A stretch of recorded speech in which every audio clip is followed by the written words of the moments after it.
দেখুন, দিলীপ ঘোষ যেটা বলেছে, দিলীপ ঘোষ হচ্ছে বাংলার কৃষ্টি কালচার সংস্কৃতি সম্বন্ধে তেনার আইডিয়াই নেই।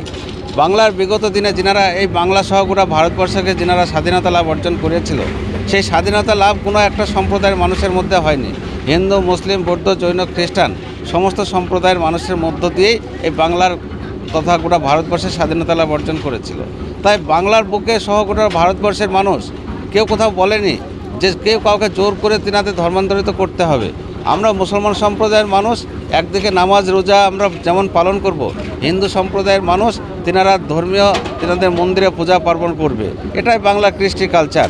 এবং দেখা যাবে যে মানুষ যখন তার নিজের ইফতার পার্টি চলছে, ইফতার পার্টিতে আমাদের মুসলিম সম্প্রদায়ের মানুষ তিনারা সঠিক সময়ে তিনারা ইফতার করবে, কিন্তু ইফতারে যিনারা সহযোগিতা করবে হিন্দু সম্প্রদায়ের ভাইরা বা ইফতার সামগ্রীতে বা ইফতার মজলিসে তিনারা যদি সমর্থন করে, তিনারা যদি পাশে থাকেন, তাহলে তো বাংলাতে আমাদের যে সংস্কৃতি সেটা আমরা ধরে রাখতে পারবো। এটার জন্য আমাদের কোনো রকম যে দিলীপ ঘোষ যে মন্তব্য করেছে, সে মন্তব্যকে আমরা কোনো সময়তে আমরা সমর্থনযোগ্য বলে মনে করি না।